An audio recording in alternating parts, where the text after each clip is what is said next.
I think Gervonta Davis is probably the greatest fighter around now, but he's got a tough fight coming up. You know, he's the top dog, no doubt about it. He showed that.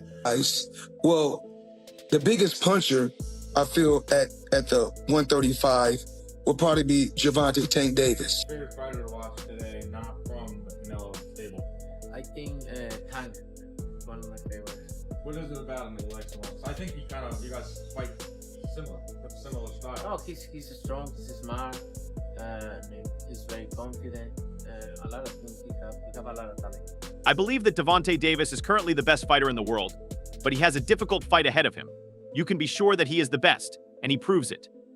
The biggest puncher, I believe, will be at the 135 will be Gervonta Tank. A Gervonta fan. I think that guy's so unusual. Yeah. His style so unusual and his patience. The Leo Santa Cruz fight was really something for me because Leo Santa Cruz is a technician, Mexican style, and the fight was very close before Tank stopped him. But he has that power that can end it. He finds these openings and he sees them, but he doesn't go after them right away.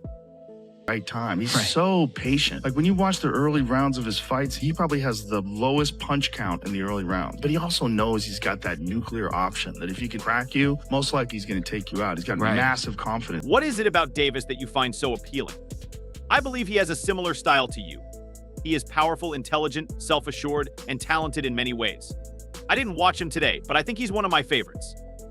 Gervonta Tank, many people consider Davis to be one of the most powerful boxers of all time. His ability to combine strength, speed, and technique has made him a very intimidating opponent in the ring. I would hate to be a 10-year-old around you during that time, boy. I mean, he was whooping some kids up in school during that time. I mean, being a champion at 10, that means no one in the school was messing with you. Yeah, I was young. You had to be 10 to go away, so I won it when I was 10, so. Okay, how did it feel to win a championship? So is that Golden Gloves or is that considered something else? No, it was the Silver Gloves. Okay. Yeah, so I was fresh out of just coming to that was my first tournament. You know, I was young. I was super young. And you went all the way? Yeah, I had to go to three states. You know, so I had to go to I had to fight in Baltimore, DC, Georgia. Then I had to go to Kansas. I'm an enormous fan of Dante. Leo Santa Cruz is a Mexican technician, and his fight was very close until Tank stopped him. But he has the power to end it. He finds these openings and sees them, but he waits for the right time. He is very patient, for example. In the early rounds of his fights, Hey, somebody hit it. Y'all. Where you at? Oh, get everybody pictures, baby. Get everybody. You said, of course. Of course. Took a run.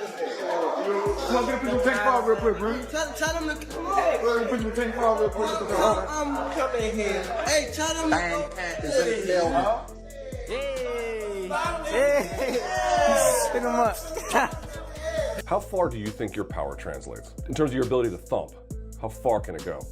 Strong cruiserweight. Wow. For real? Jesus. Because it's not only power, it's accuracy. So you get a reputation for being a power puncher, which is fair. You do have power. But what do people in your mind miss only paying attention to the power? The accuracy and what else? Yeah, the accuracy. That's the placement. Like even with Rolly, it wasn't just no power shot. It's how I throw it and what spot I hit him in. And then he was walking into it as well, right? And the timing, like even the movement I did, like just every little thing. It wasn't just I just threw a swing. he probably has the fewest punches, but he also knows that he has that nuclear option that if he can crack you, he's probably going to take you out. He has a great deal of confidence in that.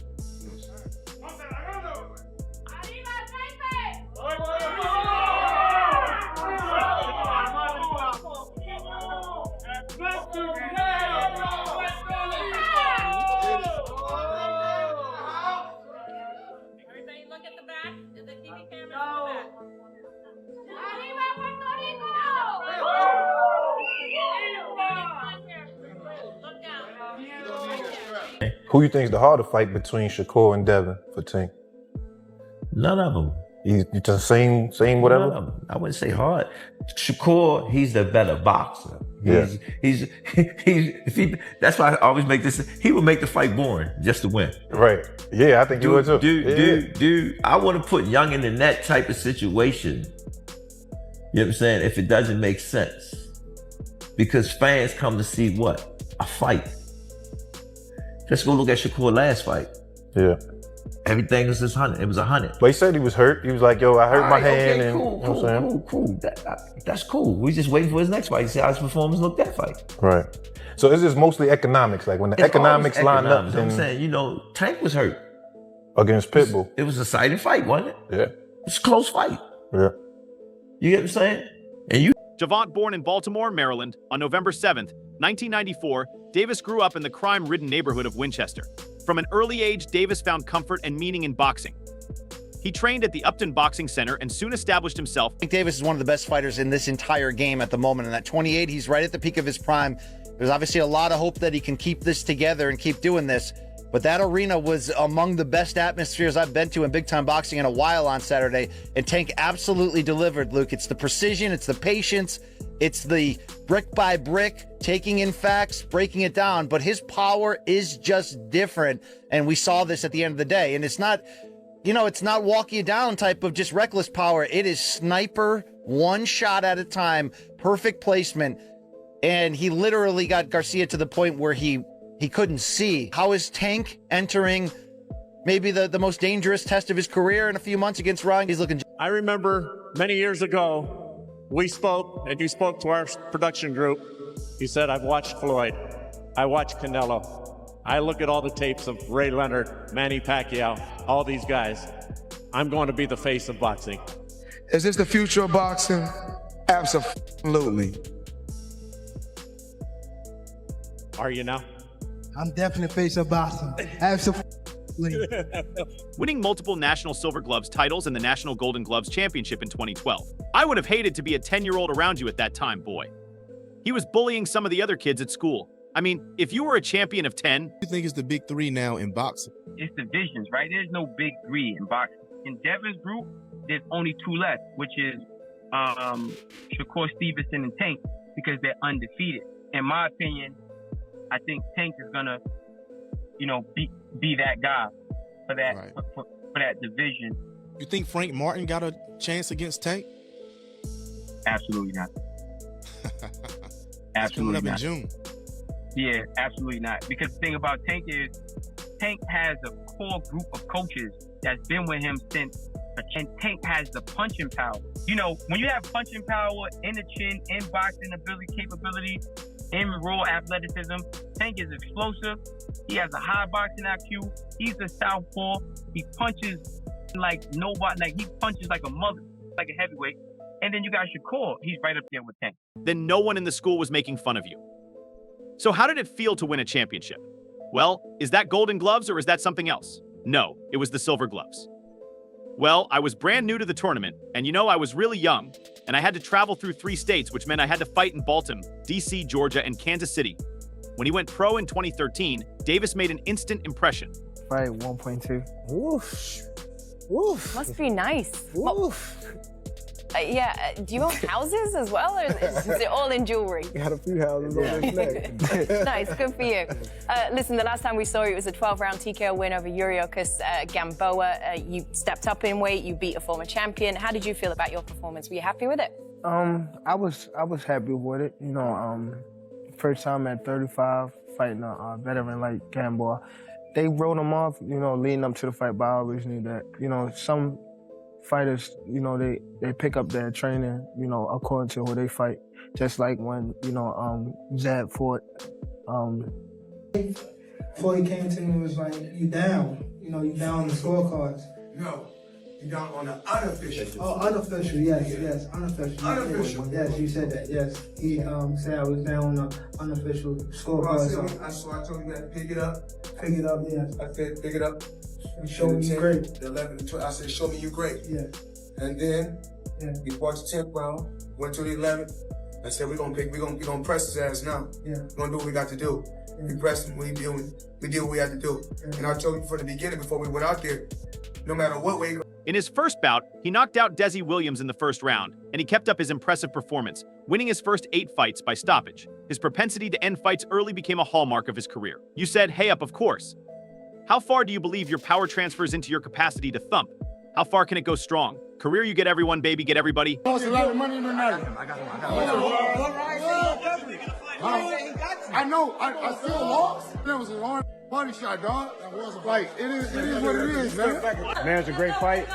You know, Tank, he's a great fighter, put on a hell of a performance, and he did his thing. It's a good fight, but, you know, maybe more development for Garcia, Ryan. He should, you know, strengthen his body and also learn a lot of more techniques because that's what he needs. He has the skill of boxing, but you need to improve it. I'm not surprised. Like, the question for me was, when it got hot for Ryan, would he dig deep or would he give in? And he gave in. It was like it was just getting good, you know what I mean? And we was all getting fed, and then all of a sudden, what happened. Thank you, man, I thought there was going to be more action. I thought Ryan was going to be more effective, but I think he just got caught with a good body. I was nervous. You're gonna feel it right away. You're gonna feel it right away. I'm a what? You're gonna feel it right away. When his brother came in, I mean, he told me, like, you gonna feel it. I said, what? But I heard what he said, though. I kept asking him, like, what? Like, I was nervous. It's just me seeing him knock out so many people. You know, it's like seeing him knock out people in the gym, seeing him knock out people on the clip. I'm like, what the hell? But he's not patient. He wasn't patient. If he was more patient, maybe he would have landed some of those shots. He just started rushing. Wow, cruiserweight actual even with Rolly. It wasn't just a power shot, it was also how I tee and where I hit him. And then he was walking into it, right? The timing, even the movement I made. Like every little thing wasn't just me throwing a swinging shot. Jesus cut is not just power, it's accuracy. You get a reputation for being a power puncher, which is fair. But what do people in your mind miss only regarding the power, accuracy, or what else? The Ryan Garcia one, where Gervonta Davis caught him with that left hook to the body. People were saying that he quit. No. He never been hit in the liver. Oscar De La Hoya quit the same way with Bernard Hopkins. With the same thing. Same body shot. Same left body shot. And he tried to come, and he tried to take a step out that corner and not the front of his foot even moved. He just went down. He's like, man, this is it. And if you get kicked to the body. Oh, my God. Oh, my God. A kick to the body is so goddamn devastating, especially a spinning back kick. You could literally pick someone up in the air. It's like they get hit by a car. Any kick to that. That's a stupid way to look at things. There's not a chance in hell that you know when two world-class martial artists fight. Yeah, there's no chance. All the time. There's no chance you know. I saw a lot of people doing that with the fight this past weekend with Devin Haney. Oh, Ryan Garcia. Ryan, yeah. Everybody was counting out Ryan Garcia. So many people. Oh, did you see how much he bet on himself? $2 million. He Well, won how $2 million. can we do that on ourselves? What did he hell? win? How much did he win? 12 million. So he bet $2 million to win $12 million. 12 million. Oh and my he paid God. one. And